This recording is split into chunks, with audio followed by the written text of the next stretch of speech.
Hey guys, welcome to another video on my channel, and today I have something a little different than my normal content.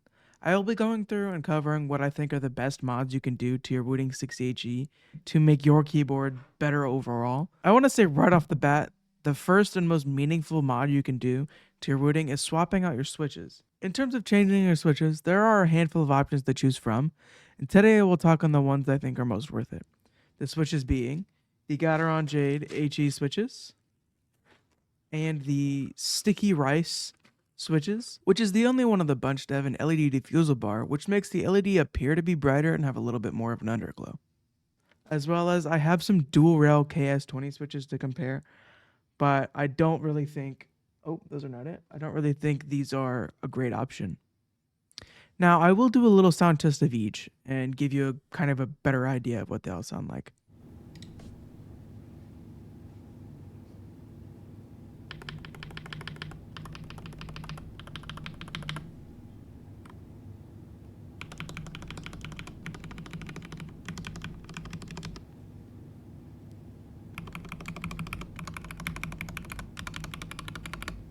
And for the pros and cons of each switch, the Gateron Jades are in my opinion the most premium feeling of the bunch, but they do have a higher pitched clacky sound that I'm not the biggest fan of. I do, however, still prefer these over the rest of them. They are my personal favorite because of that more premium feel that they provide. I wanted to quickly interject that the Gateron Magnetic Jade Hall Effect switches and the Witcher Studio WS DAS switches are essentially the same thing. One is just a recolor of the other.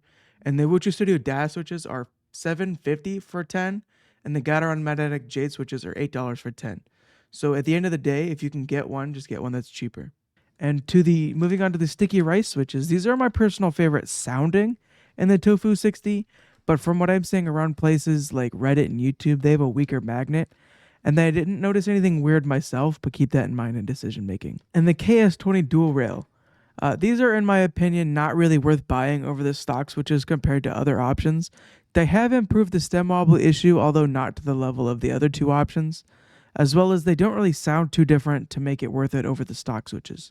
Outside of switches, you can pick up a case to swap your Wooting module into that can improve the sound/look or feel of your board and make it more unique and personable. Now, I really like the Tofu 60 Redux acrylic because I like the light diffusal that it has, and it kind of makes it have a little underglow that I really appreciate. Sticking with mods you can do to your modular case to help with sound, you can actually cut up some packing foam like I did here, and it'll help dampen out the sound a bit or even take it one step further and get some kill mat, which is normally used for sound dampening in cars, so it really does help at the end of the day.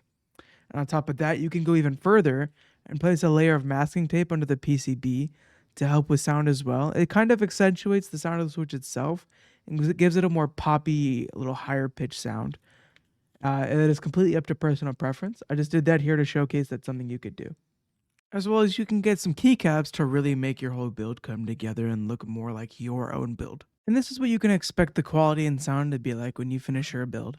After all, I still think the Wooting 60HE is still the best option for Hall Effect boards on the market, and why not make your experience more enjoyable overall? I will go ahead and drop a quick sound test and end up the video.